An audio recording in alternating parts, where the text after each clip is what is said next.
CLE's KK CBSE school Chikodi कक्षा 7वीं में एक बार फिर से आप सभी का स्वागत करती हूँ।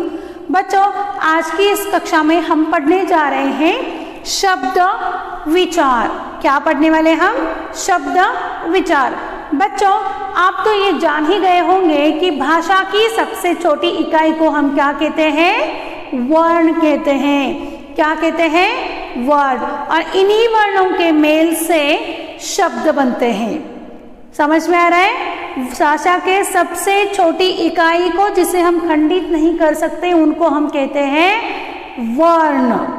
और इन्हीं वर्णों के मेल से शब्द बनते हैं। कुछ शब्द एक ही वर्ण होते हैं और कुछ शब्द कई वर्णों के मेल से बने होते हैं। कुछ शब्द एक ही वर्ण होते हैं और कुछ शब्द जो होते हैं कई वर्णों के मेल से बने होते हैं। और वर्णों का ऐसा समूह शब्द कहलाता है। समझ में आ रहा है? वर्णों का ऐसा समूह शब्द कहलाता है जिसका कोई अर्थ निकलता हो। वर्णों का ऐसा समूह शब्द कहलाता है जिसका कोई अर्थ निकलता हो, यानी कि वर्णों के व्यवस्थित सार्थक समूह को हम कहते हैं शब्द। समझ में आया? वर्णों के सार्थक समूह को हम शब्द कहते हैं। बच्चों, वर्णों का व्यवस्थित होना भी अनिवार्य है, अन्यथा वो शब्द जो है वो निरर्थक कहलाते हैं। अब यहाँ पर मैंने कुछ 3 चित्र दिए हैं। इस चित्रों के माध्यम से हम समझेंगे कि सार्थक वर्णों का समूह क्या होता है और निरर्थक समूह क्या होता है और किसे हम शब्द कहते हैं। तो सबसे पहला जो यहाँ पर है, ये चित्र आपको दिखाई दे रहा है बच्चों, ये किसका है? इसका नाम क्या है? इसको हम कहते हैं कमल। इस शब्द में 3 वर्ण हैं, क म ल। इन 3 शब्दों से यहाँ पर एक शब्द बन गया कमल। और इसका अर्थ निकलता है यहाँ पर ये कमल का जो फूल हमें दिखाई दे रहा है ना, हम इसको क्या कहते हैं? कमल। उसी के साथ साथ दूसरा चित्र आपको यहाँ पर दिखाई दे रहा है, सूरज, यानी कि सूर्य जो है इन्हें हम हिंदी में कहते हैं सूरज।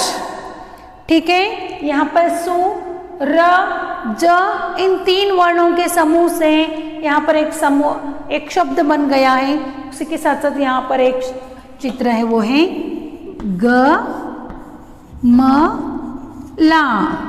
3 अलग अलग शब्दों का यहाँ पर भी एक सार्थक समूह बन गया। इसीलिए हम इन्हें कहते हैं कमल, इसे कहते हैं सूरज, इसे कहते हैं गमला।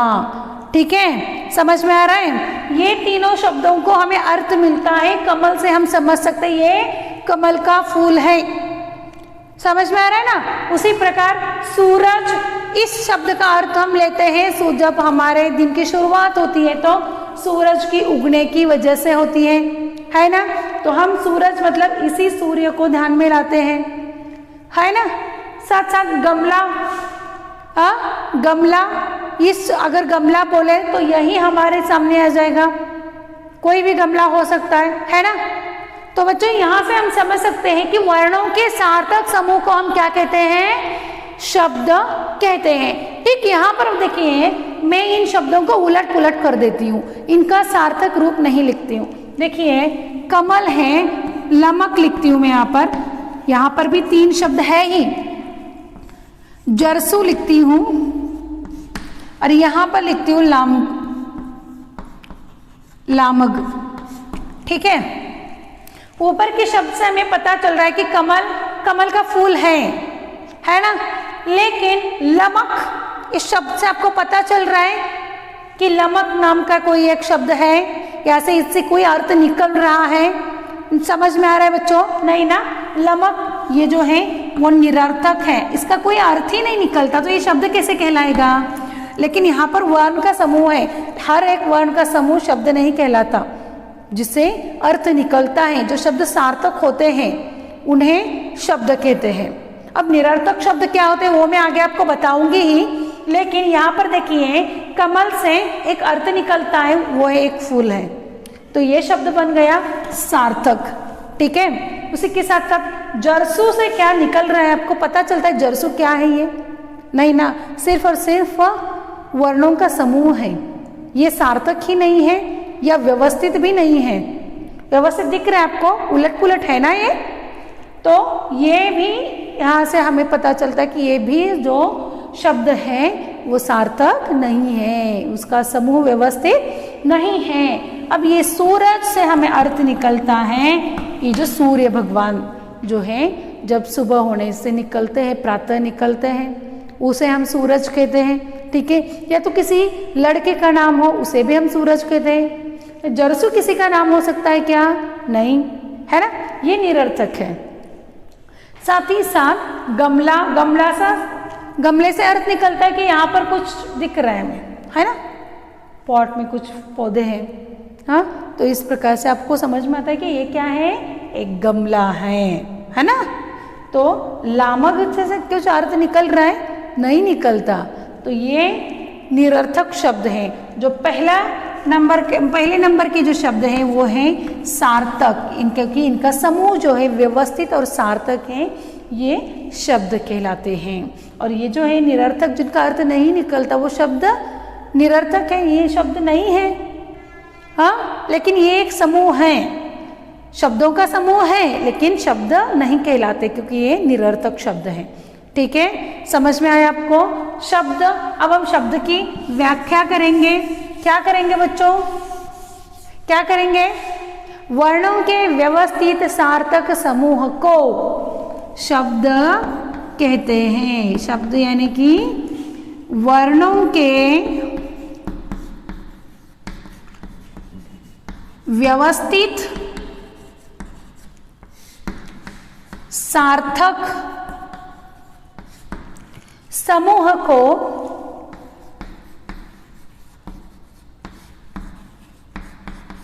वर्ण कहते हैं। क्या कहते हैं? सॉरी, शब्द कहते हैं।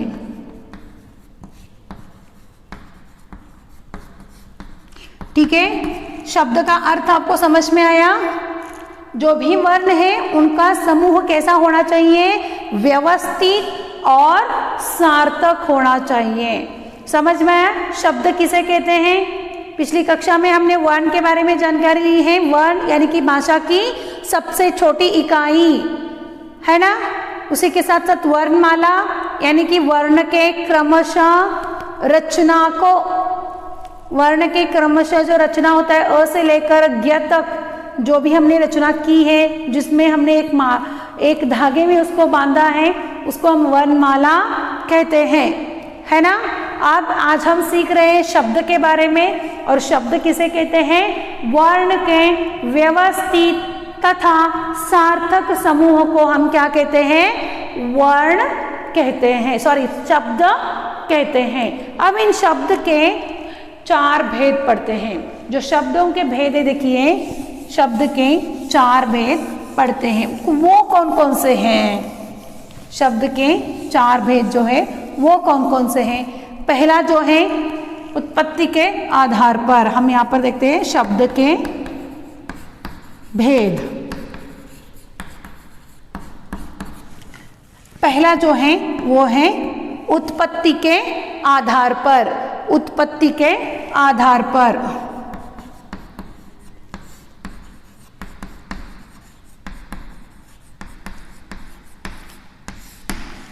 शब्द का पहला भेद जो है वो है उत्पत्ति के आधार पर। दूसरा भेद जो है वो है रचना के आधार पर।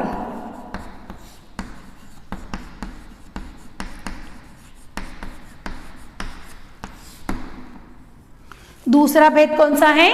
रचना के आधार पर। तीसरा भेद है प्रयोग के आधार पर।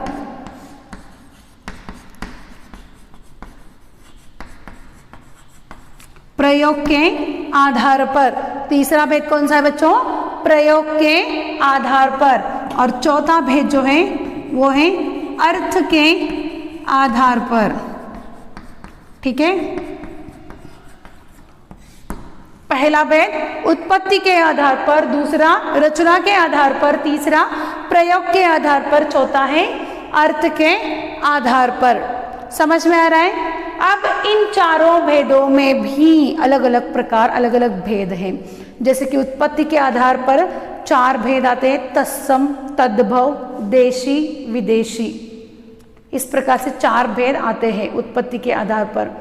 वैसे ही इन चारों भेदों के भी प्रकार हैं बच्चों, वो हम क्या करने वाले हैं, अगले क्लास में देखने वाले। एक बार फिर से शब्द किसे कहते हैं, एक देखते हैं हम। वर्णों के व्यवस्थित तथा सार्थक समूह को, या तो वर्णों के व्यवस्थित सार्थक समूह को हम क्या कहते हैं, शब्द कहते हैं। किस प्रकार से, वो हमने अभी यहाँ देखा है बच्चों। हाँ, तो शब्दों के भेद कितने हैं, 4 हैं। शब्दों के भेद 4 हैं। उनकी रचना जो है वो है उत्पत्ति, रचना और प्रयोग और अर्थ के आधार पर होती है। शब्द हम उत्पत्ति, रचना, प्रयोग और अर्थ के आधार पर समझेंगे। ठीक है, अगले क्लास में हम इन चारों प्रकारों के ऊपर देखेंगे। तो आज की कक्षा का जो आपको होमवर्क है वो है शब्द किसे कहते हैं। ये आपके फेसबुक में जिस प्रकार से मैंने यहाँ पर आपको ड्राइंग निकाल कर लिखा था, उस चित्रों को आपको निकालना है, उसके नीचे उनके नामों को लिखना है, उसके नीचे आपको शब्द की परिभाषा लिखनी है। ठीक है बच्चों, आज की कक्षा यहीं पर समाप्त होती है। धन्यवाद।